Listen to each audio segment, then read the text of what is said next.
Well, hello and welcome to this edition of the EV Revolution Show. My name is Kenneth Bokor, your host for episode 57. Just cranking these things out, trying to educate minds one tailpipe at a time. Thank you very much for taking a few minutes to join me. Just got a few stories today to cover, so let me get right into it.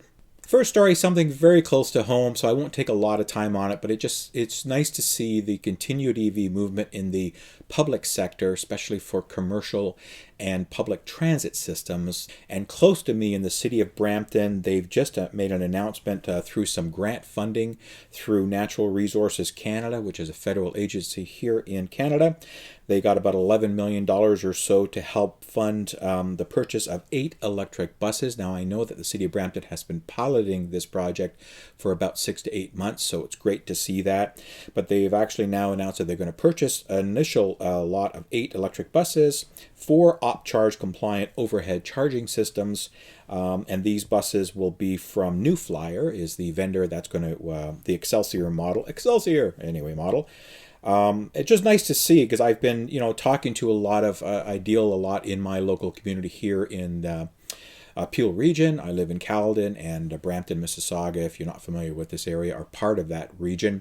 And I do a lot of outreach within this area, especially in Brampton and in Caledon, and have had some conversations with different elected officials at the municipal level about the use of electric busing and how it's prevalent in other areas, and we should look at it. So it's really nice to see Brampton take off, and it may actually benefit my local community at some point in the future as well, where we may actually experience one of those buses driving up through my area. So really, really close to home. But anyway, congratulations on that. And it's nice to see more, even smaller cities. Brampton's not that small, population of about 650,000, maybe approaching 700,000 now. So it's starting to get much, much bigger.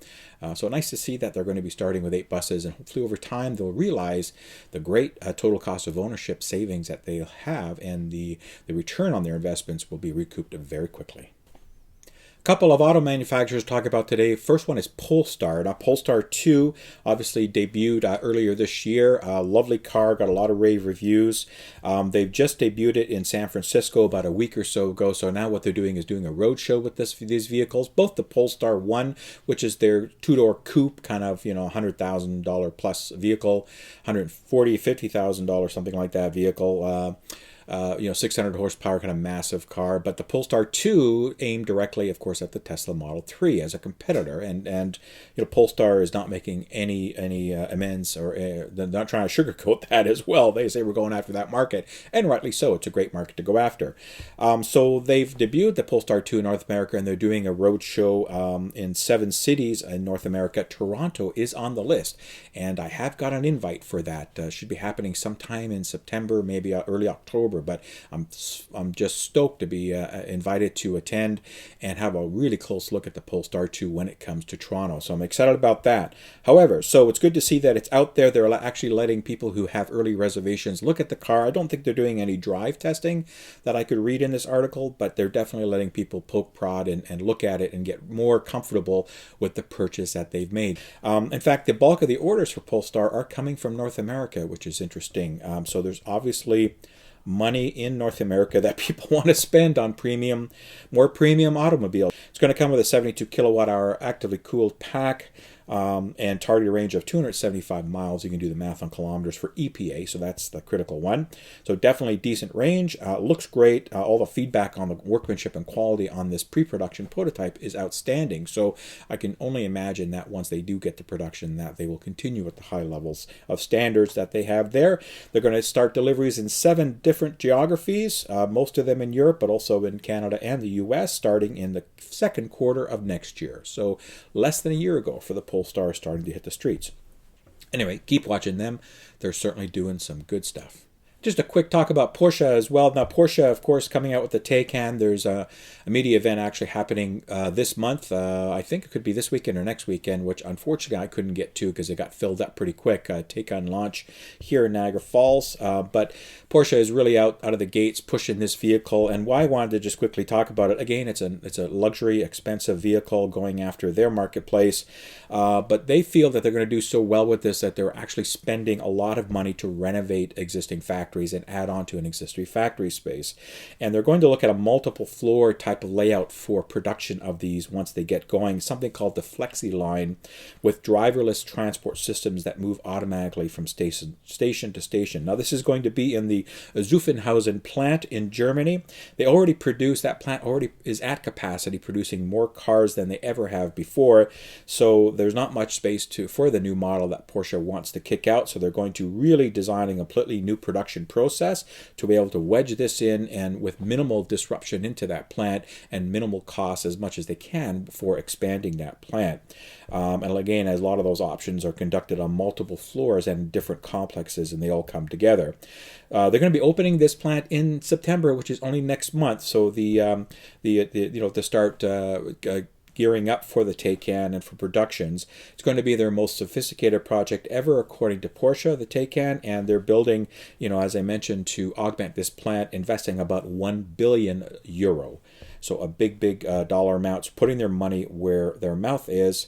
Now, the question was asked, is Porsche only going to make electric cars? The answer is no. They are rock solid on continuing with their high-powered ICE vehicles, gasoline engines, plug-in hybrids, and, of course, purely electric systems.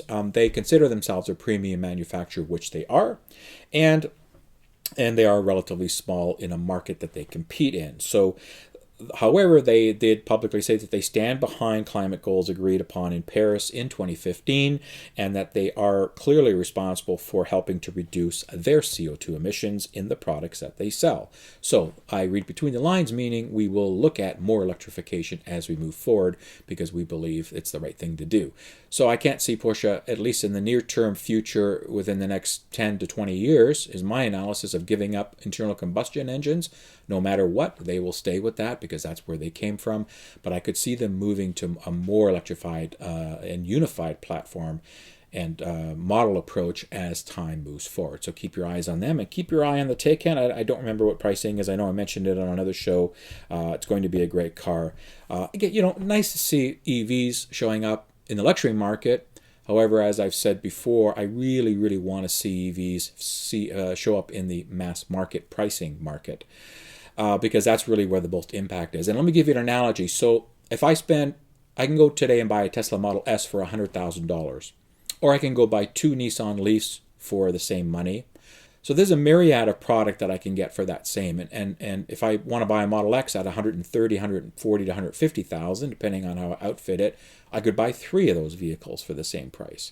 And to me, each vehicle represents one less tailpipe, or tailpipes if they're dual pipes, emitting greenhouse gas emissions into the atmosphere. I would rather see 3 cars off the street for instead of 1-to-1 ratio. And that's why I keep pushing on pricing, and that manufacturers need to crank up production, get the pricing down so that we can get those kind of numbers starting to spiral up. Anyway, that's just a side rant on this. I'm not knocking Porsche and for them wanting to get electrifications. We know the economies of why all these manufacturers are starting at the high end and moving their way down, just exactly like Tesla did, for similar reasons. So you can't beat them up for that. Tesla's been around 9-10 years now, doing only electrified vehicles. That's all they do is full electric, so the others are catching up. So it's nice to see Porsche doing something, but I do wish, and I do hope that the lower pricing and cost parity, of course, situations will happen sooner than later, so that we can spur EV adoption. So anybody got a Taycan on order? I'd love to hear from you on what your experience has been so far and what kind of ETAs you're getting. Now, here's a quick story that just caught my eye because it was different. So last week, I think I talked about the tugboat in ports of Auckland, an electrified tugboat. Well, here is a Japanese consortium looking to build the world's first electric tanker. Yes, a fully electrified tanker ship. And let me just preface that I kind of had to read this article and research a little bit, because I really had no idea that, well, I kind of had some idea that emissions from ships, especially freighters and cargo hauling vessels, are much worse than emissions from vehicles. And I'll give you a stat in a sec that's probably going to blow your mind. But this consortium in Japan is coming to market with the first zero-emission tanker. It's a coastal tanker, so it's not an ocean-going, crossing the Atlantic, crossing the Pacific, crossing, major waterways, but it's really intended for the use within Tokyo Bay in Japan, so crossing the that coastal area within a few hundred miles, I would imagine, or less of terrain. So it's a small to mid-sized, medium-sized type of tanker.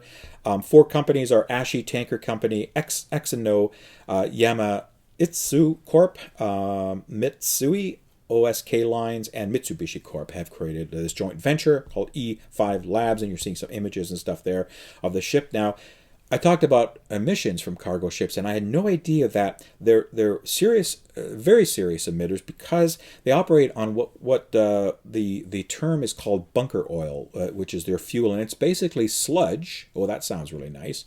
That's left over after crude oil has been refined into dozens of commercial products, from stuff to fly planes, jet fuel to gasoline, and stuff they even put into asphalt. So this bunker oil, it's loaded with so much sulfur, and it's very thick and gooey. That's the technical description. It needs to be heated very high to make it flow into the engine, because it's so thick. So when it gets burned, there's lots of nasty particles and emissions of chemicals and stuff that goes up the smokestack into the atmosphere. It's not filtered out.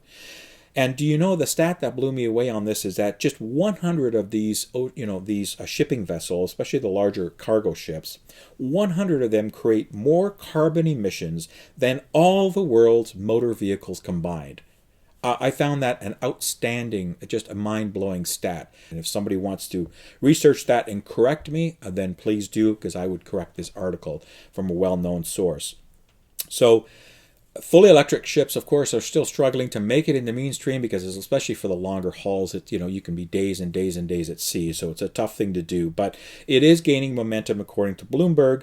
There's a company, Rolls-Royce Holdings, said that it's going to start offering propulsion motors for battery-powered ships. Of course, Rolls-Royce being a lot of engine builders for planes and other stuff. And Norwegian shipping company Kongsberg is developing an electric container vessel. And again, when you start getting into those big container ships, you've seen them, at ports of call. The cranes are moving these truck I just lost the term, but you know what I'm talking about, moving them around like Lego blocks. That's where we need to start looking at mass electrification on a big scale. So it's encouraging to see this movement, and nice to see some technology starting to make it into that realm as well. I've talked about, again, the tugboat before, and the ferries at different areas for a lot of different countries that are starting to look at electrified ferries to move people and cars around. So this is another great approach, and congrats on them. Just a quick side slant here about, I was talking to somebody, probably on the forums, on comments on YouTube, and I love some spirited discussions. It's just great to get the mind thinking and talking to some other folks about, and I watched a show about the oil market, specifically, it was a money type of show, and they talked about the oil market futures, and a stat that actually caught me by surprise was that they were predicting that oil production levels are going to increase over the next 10 to 20 years, increase in barrels per day production levels, not decrease, but increase. And I'm trying to get clarification from a few sources on where they're getting that increased projections from. The demand for home energy, the demand for commercial energy, the demand for fuels, and so forth. I would think that with the rise of electrification in different areas, that we would see demand lessen, or future predictions of oil demand lessen, but that doesn't seem to be the fact. And a stat that came out of some of my research here as I'm looking into this is that by the end of this year, the United States will become a net energy exporter, exporting 1.1 million barrels of oil more than it imports, which is an interesting fact. So it doesn't seem to be any slowdown in the amount of oil that's going to be produced.